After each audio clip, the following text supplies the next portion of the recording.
guys, luto ako ng tinolang manok. So yan, ginisa ko yung luya, tas bawang.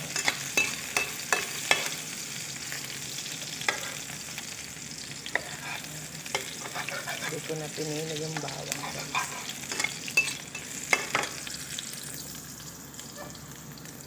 And then yung ating sibuyas.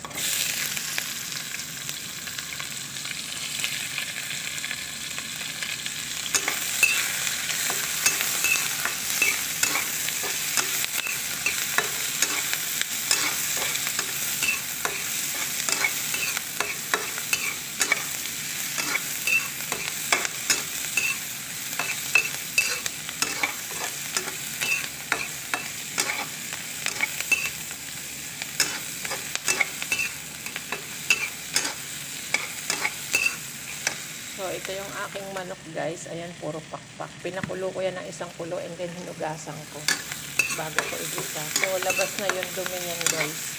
Bago mo sabawan, bago mo igisa is wala na to siyang dumi. Ayan, ganyan ako pag magsabaw ng karne guys.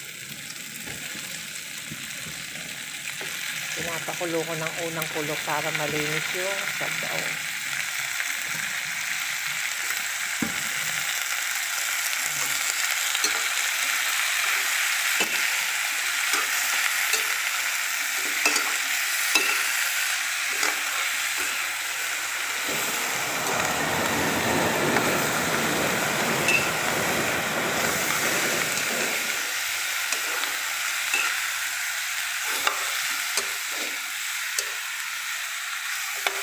Medyo papupulahin natin bahagya guys.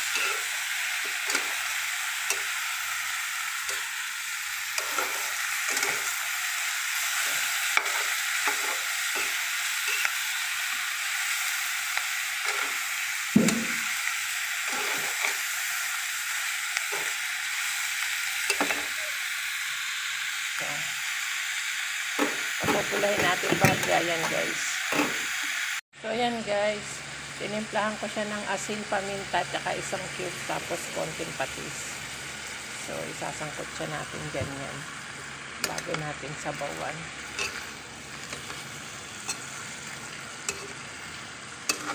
Para may lasa yung manok guys. So papupulahin natin yan sa patis. Ang bango niya guys. So ganyan ako magtinola. Bango niya.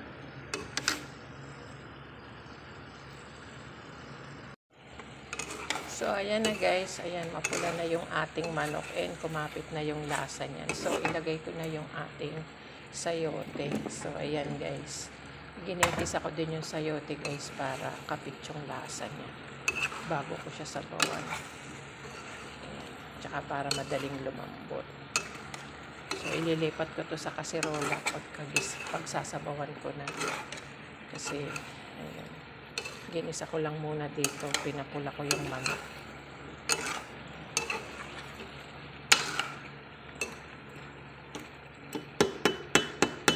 Mamaya adjust natin yung timpla niya. Pangkuulit guys, isang kulo. So ayan guys, nilipat ko na siya sa kaserola at sinabawan ko. Ayan, dinagdagan ko yung timpla niya guys ng patis tsaka paminta, medyo matabang. So mamaya ako ilalagay yung malunggay guys bago kumain. Ayan, para masarap. Iinitin ko ulit bago kumain. Ayan, malunggay sili. Mamaya ako ilagay guys pagpainit ko ulit. So malambot na yung manok na yan guys. And then yung sayote natin is, ayan, almost ano na rin. So ayan guys, yung ating tinola. Ayan, malambot na yung ating sayote at manok. So lalagay ko na yung ating malunggay tsaka sili. Ayan, lagyan natin ng sili. And then ang ating malunggay.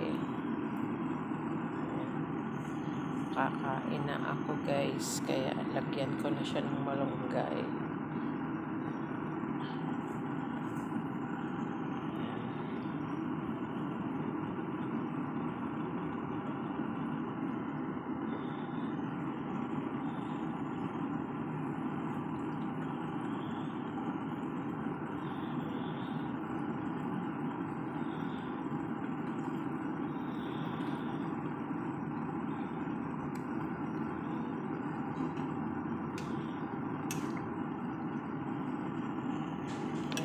Almost na yan, guys. Guys, yung ating tinola. Lagyan ko na siya ng malunggay tsaka sili.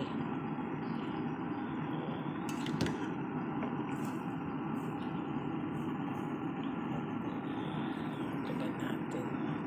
Sarap, maraming malunggay, guys. Yung iba mamayang gabi ko ilalagay pag pinainit.